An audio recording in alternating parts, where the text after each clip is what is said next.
My name's Kyle, and until last year, I thought I had a pretty decent marriage. My wife, Jenna, and I had been together for almost 6 years. She was fiery, sharp-tongued, the kind of woman who could silence a room with one glance. I was the quieter one, more patient, steady. I like to think we balanced each other out. But somewhere along the way, things started to shift. At first, it was little stuff. Jenna going out more often, staying out late with her friends, spending more time on her phone than talking to me. Less intimacy, less laughter. I tried to chalk it up to stress, work, life, whatever excuse I could find to avoid facing the truth that she was drifting away. Then one night, she dropped the bomb. We were sitting on the couch. I'd made dinner. She barely touched it. "I want an open marriage," she said, just like that. No build-up, no emotion, just a demand. I blinked. "What?" She didn't even flinch. "I'm tired of pretending. I need to explore other people. Real men. Not this routine. Real men." I asked. My voice stayed calm, but inside, I felt like someone had taken a bat to my chest. "You're a nice guy, Kyle. Too nice. I need something raw, exciting." She sipped her wine, like she was talking about redecorating the bathroom. "You don't have to say anything. I've already decided. I'll be respectful about it. Discreet." I stared at her, trying to find the woman I married in her face, but she was gone. Or maybe she had never been who I thought. Then I surprised both of us. "Sure," I said. Her eyebrows lifted. "Seriously, if that's what you want." She laughed, actually laughed. "Well, didn't expect that. Guess you're not as boring as I thought." I didn't respond. I just stood up, cleared our plates, and started the dishwasher while she texted someone with a smug smile on her face. That night, I didn't sleep. Not out of heartbreak, out of clarity. She wanted an open marriage? Fine. She'd get one. But not the way she imagined. 2 weeks later, she started seeing some guy named Derek. I never met him, but I knew when she was with him, the fake perfume cloud she'd walk in with, the practice stories, the way she looked almost guilty when she saw me cooking dinner or folding laundry like a damn husband still trying. I didn't ask. I didn't complain. I just nodded and said, "Hope you had fun." What she didn't know was that around the same time, someone else had entered my orbit. Her name was Zoe. She moved into the townhouse next door, a single mom with a 6-year-old daughter and the kind of presence that made you forget your own name. She wasn't just hot, she was effortless. Confidence without arrogance. Curves that could knock the wind out of you. But more than that, she was kind. Real. We started chatting casually. At first, it was about trash pickup schedules, or how terrible the HOA was. But then, she started lingering, asking if I wanted to come over for coffee, offering leftovers, smiling in a way that made me feel seen. One day, Jenna was leaving in a red dress I hadn't seen in years, throwing a careless, "Don't wait up," over her shoulder. 30 minutes later, I heard a knock. It was Zoe. She wore yoga pants and a loose tank top, barefoot, holding 2 beers. Hope it's not weird, but I figured you could use some company. We sat on my back patio, talked for hours. She asked about my marriage. I told her vaguely what was going on. She didn't judge. Then, as the night stretched on, her foot brushed mine under the table. "I like talking to you," she said, softly. "You're solid." I looked at her, really looked at her. And I realized something dangerous. I liked her too. I walked her home that night, but nothing happened. Not yet. The next day, Jenna came home earlier than usual. I was making pancakes with Zoe's daughter, Lily, while Zoe watched with a smile. Jenna stood at the door, frozen. "Who is that?" she asked sharply, her eyes narrowing on Zoe. Zoe turned, completely unfazed. "Hi, I'm Zoe, Kyle's neighbor." Jenna's lips curled like she'd tasted something sour. "Cute. Well, I need to talk to my husband." Zoe gave me a quick look, the kind that says you okay, and left without a word. When the door closed, Jenna turned to me like a storm gathering. "Are you serious? Her? That's who you're spending time with?" I wiped pancake batter off my hands. "You wanted an open marriage." "I'm just exploring." She blinked. It took her a moment to realize I was dead serious. "She's trash," Jenna snapped. "She lives in workout clothes and probably can't afford decent groceries." "She's kind," I said evenly. "And she doesn't talk to me like I'm beneath her." Jenna didn't say anything for a long time. Then she scoffed, grabbed her purse, and walked out. Later that night, I found her crying in the bathroom. "You're supposed to fight for me," she whispered. But I didn't say anything. Because for the first time in a long time, I didn't feel like I had to. Over the next few months, things shifted. Jenna became more erratic. The guy she was seeing dumped her. Then she tried to reconnect with me. More dinners, movie nights, dressing up when she came home. But the thing was, I was already gone, emotionally. Zoe and I hadn't crossed any lines. But it was coming. You could feel it in the air. That slow, magnetic pull. Then one morning, Jenna left a folder on the kitchen counter. Inside were divorce papers. No note. No message. Just her signature. But what I didn't know then, what I couldn't have known, was that this was only the beginning. Because just when I thought Jenna was done with me, she found out about Zoe. And all hell broke loose. I didn't touch the divorce papers for 3 days. They just sat there on the counter like a landmine, waiting to go off. Jenna didn't mention them again. She just carried on like it was business as usual, slamming doors, making passive-aggressive comments, and occasionally flashing fake smiles that made my skin crawl. But the tension was there, thick in the air, and I knew she was watching me. Zoe noticed it too. "You okay?" she asked one evening while we sat on her porch, watching Lily draw chalk butterflies on the pavement. I nodded, but my jaw was tight. She served me papers. Zoe blinked. "You serious?" 3 days ago. She hesitated, then reached over and placed her hand on mine. "You don't seem upset." "I'm not," I said. And that was the truth. I felt relief. For the first time in years, I could breathe. That night, after Lily went to bed, I stayed. We didn't plan for it to happen, but it did. Zoe kissed me first, soft, hesitant, like she wasn't sure if she was allowed. I kissed her back with every ounce of frustration, sadness, and buried longing I'd bottled up over 6 years of being slowly erased by Jenna. It wasn't just physical. It was something more. Something that made me feel like me again. We woke up tangled together, sunlight pouring through her windows, and for a few hours, the world made sense. Until Jenna found out. She must have seen me leaving Zoe's that morning. Or maybe she was already watching. The next night, she came home drunk. I was on the couch, halfway through a documentary, when she stumbled through the door. "So it's true," she slurred, keys falling to the floor. "You're screwing the slut next door." I muted the TV. "I'm seeing Zoe," I said quietly. "And you filed for divorce, remember?" She laughed, a bitter, broken sound. "Yeah, but I didn't think you'd move on first." "Why not?" "Because you're Kyle," she spat. "You're boring. You're safe. You don't get girls like her." I stood up. "You said I wasn't a real man. You wanted freedom. You got it." She stormed past me into the kitchen, opened a bottle of wine, and poured herself a glass like it was water. Then she started crying. Not fake tears, real, shoulder-shaking sobs. "I didn't think you'd actually stop loving me," she whispered. And that's when it hit me, she thought she could keep me on the shelf. That I'd always be there, waiting. The backup plan. I walked away without saying a word. The next few weeks were a roller coaster. Zoe and I grew closer, cautiously. Jenna, on the other hand, spiraled. She started calling me at odd hours. Sometimes crying. Sometimes screaming. Once, she showed up at Zoe's door, uninvited, and tried to warn her about me. "She doesn't know the real you," Jenna hissed. "You're spineless. A doormat.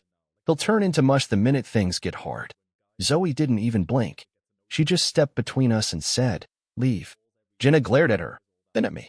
"This isn't over," she said, before storming back home. I wish I could say that was the end of it, but it got worse. One afternoon, I came home to find my car keyed from end to end. Deep gouges. The words cheater scratched into the driver's side. I didn't have proof it was Jenna, but I knew. I reported it. Told the police about the ongoing issues. Filed a report, just in case. The next morning, someone slashed Zoe's tires.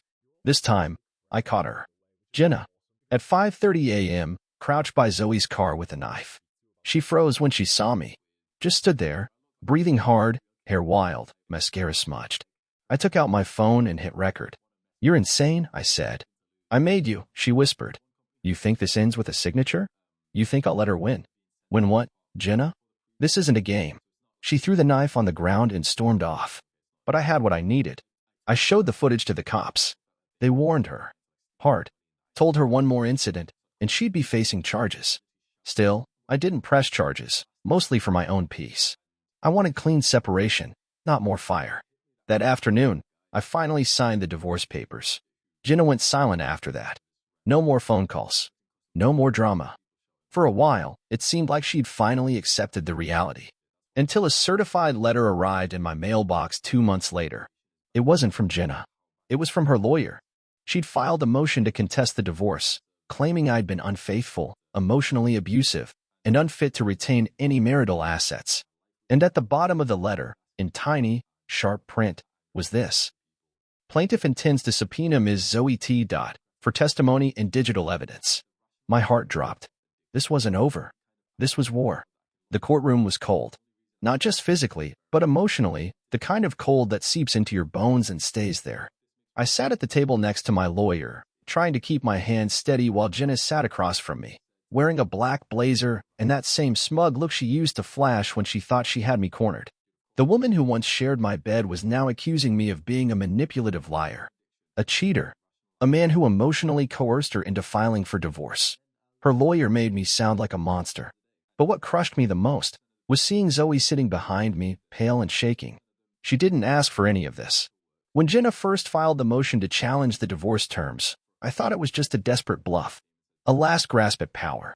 But I underestimated how far she'd go, how twisted her definition of revenge really was. She wasn't fighting for me. She was fighting to destroy me. In the motion, she claimed she never truly agreed to an open marriage, that I'd manipulated her into it, that I was emotionally absent, and that my relationship with Zoe had started before her request, not after. And her ace up the sleeve? Screenshots. Out-of-context messages. A few carefully timed photos of me and Zoe on the porch, shared by a neighbor with nothing better to do. It wasn't hard to paint a picture, one that made her look like the victim and me like a cold, calculating traitor. She even went as far as to suggest Zoe had targeted her marriage. When the judge asked her why she had filed divorce papers in the first place, she teared up, right on cue. I was scared, she said. Kyle was distant, angry. I thought I was protecting myself. I didn't think he'd actually start sleeping with the woman next door. I didn't think he'd throw away everything we built. My lawyer leaned toward me and whispered, "She's good. But we've got better." Because I had saved everything. Every text. Every email. Even a voice recording of the night she told me she wanted an open marriage, where she laughed about how I should loosen up and experience what real men act like. We submitted it all. Still, Jenna pushed forward. She was determined to drag this out. She wanted the house, the car, and even tried to argue for spousal support, despite the fact that she made nearly twice as much money as I did. And Zoe? Jenna made her life a nightmare. That week, Zoe's landlord received an anonymous complaint accusing her of running an illegal daycare from her home. Child Protective Services even showed up once after an anonymous tip suggesting Lily was being left home alone. It was Jenna. Of course it was. Zoe was shaken, but she didn't back down. She refused to let Jenna scare her off. "I won't let her win," she told me one night, after a long court session. But I didn't sign up for this either. I nodded. I didn't know what to say. I hated that I'd brought this storm into her life. And that's when she said something that gutted me. "I love you, Kyle. But if this keeps going, I don't know if I can keep doing this." That night, I stared at the ceiling for hours, wondering how it all came to this. How did the quiet guy who folded laundry and made Sunday pancakes end up in a legal brawl with the woman he used to dream about marrying? I kept going over every detail: the first time Jenna lied to me, the moment she asked for an open marriage, the way she laughed when I said, "Sure." I had given her exactly what she wanted, and somehow that made me the villain. 2 weeks later, the court date arrived. Final hearing. Jenna wore a white blouse and black heels, like she was preparing for a victory speech. Her lawyer looked smug. But they didn't expect what came next. My lawyer called Zoe to the stand. Now, we had gone back and forth about this for days. Zoe was terrified of being pulled into the fire. But in the end, she agreed. Because she knew the truth, and she was done hiding from it. She spoke clearly, calmly, told the court everything, how we met, how we didn't even touch until after Jenna filed for divorce. She even brought in character witnesses, her neighbors, co-workers, even Lily's teacher, to vouch for who she was and how much Jenna's harassment had affected her. Then my lawyer played the recording. The court was dead silent as Jenna's voice filled the room. "I want an open marriage. I need to explore real men. You're boring, Kyle." Her tone was flippant, cold. When it ended, the judge turned to her and asked, "Do you deny this is your voice?" Jenna didn't say anything, and that silence said it all. In the end, the judge ruled in my favor. The divorce was finalized under the original terms. Jenna got none of the extras she demanded. No alimony. No house. She left with what she brought in, nothing more. But it wasn't just a legal victory. It was a turning point. I walked out of that courtroom feeling 10 pounds lighter. And when Zoe met me outside, wrapped her arms around me, and whispered, "We made it," I believed her. But what I didn't know, what none of us knew, was that Jenna wasn't done. Because 2 months later, something showed up on my doorstep. A letter. No return address. Inside was a sonogram. And a note that read, "You might want to lawyer up again, Daddy." I stared at the sonogram in my hands, my heart thudding like a war drum. It was black and white, grainy, but unmistakable. A tiny shape in the middle, the shape that changed everything. My first instinct was denial. This had to be fake. A bluff. Another mind game from Jenna. But the note crushed that theory. "You might want to lawyer up again, Daddy." I must have read that line 100 times. The handwriting was definitely hers, sharp, slanted, rushed, like always. But why now? Why 2 months after the divorce was finalized? Why the dramatics? Was she really pregnant? Zoe found me standing in the doorway, still gripping the envelope like it was a grenade. "What is that?" she asked. I hesitated. "You might want to sit down." When I told her, she didn't cry. She didn't scream. She just shut down. Her whole body seemed to retreat inward. "I can't do this again, Kyle," she said quietly. "I can't get dragged into another war." "I know," I said. "I didn't ask for this." She looked at me with a strange expression, part fear, part fury, part heartbreak. "But you chose her once, and now you'll be tied to her forever."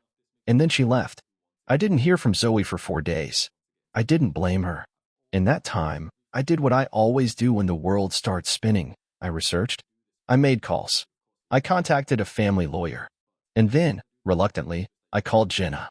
I expected screaming, gloating, insults. Instead, I got her voicemail. So I sent a text.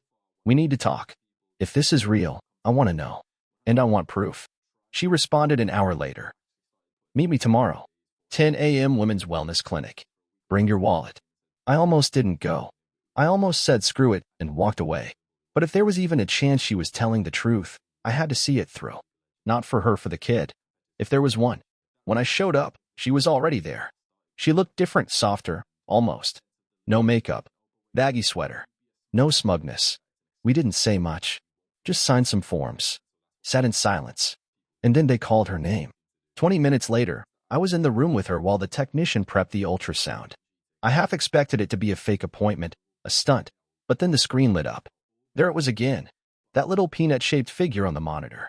"Heartbeat strong," the text said. Jenna turned to look at me, her eyes shiny but unreadable. "Told you," she whispered. I nodded, numb. "When's the due date?" "January." That tracked. Barely. I clenched my jaw. "Is it mine?" She looked at me, wounded. I wouldn't be here if it wasn't. But I wasn't taking chances this time. I asked for a paternity test. She refused at first. Said it was insulting. But eventually, under legal pressure and the threat of me walking away completely, she agreed. 2 weeks later, the results came back. 99.9% probability. I was the father. I didn't tell Zoe right away. She hadn't reached out. And honestly, I didn't know if I even should tell her. But I couldn't keep it from her either. So I showed up at her door with a copy of the test in my hand and no idea what to say. She opened the door like she'd been expecting me. And when I held out the envelope, she just nodded. "I figured," she said. "I'm sorry," I said. She looked exhausted. "Are you going to get back with her?" I didn't even let the question sit. "No, absolutely not. But you're going to be a dad," she said. "Which means she's always going to be in your life." "I know, but not like that. I'm going to do the right thing by the kid. That's it." Zoe sat down on the steps. I sat beside her. "I love you," I said, quiet but certain. "I didn't choose this, but I'll handle it. I'll make room for it." Without letting her poison everything again. She was silent for a long time. Then she said something that surprised me. "I saw how you protected Lily. How you never tried to step in too fast. You were patient with us. I know you'll be a good dad." Tears welled up in her eyes. "I just hate that it's her. That she gets a part of you forever." I didn't try to fix it. I just held her hand. Jenna thought the baby would be her ticket back in. That much became clear. She started texting again, sending ultrasound photos, trying to share updates, talking like we were co-parenting partners, except we weren't even parenting yet. I kept my boundaries strong. No more late-night calls. No personal talks. Everything went through a co-parenting app and my lawyer. When she tried to swing by unannounced, I shut the door. When she left a baby shower invite on my windshield, I mailed it back, unopened. She even tried using the baby name as leverage. If you want to say, maybe you should start acting like a real father. But I was acting like a real father. I'd already opened a savings account, hired a custody lawyer, set up a nursery, one Jenna didn't get to design. I wasn't playing her game anymore. And eventually, she realized it. Because the final twist wasn't about Jenna at all. For months after everything settled down, Zoe called me from work, her voice trembling. I'm pregnant. At first, I didn't believe her. I thought it was a stress reaction. Maybe she was sick. Maybe it was a false positive. But she sent me the test. Then the doctor's confirmation. And I cried. Right there in my car. Because this wasn't a trap. It wasn't revenge. It wasn't manipulation. It was real. We took it slow. We didn't rush into marriage or some perfect little fantasy. But we planned. Together. With hope instead of fear. Jenna found out. Of course she did. And she tried to stir the pot again. But it didn't work this time. Because I didn't flinch. I had already lost myself once. Bent over backwards to keep a broken woman happy while I shrunk into a ghost of who I used to be. But not anymore. Now, I was two things Jenna never expected me to be. A father. And a man who knew his own worth.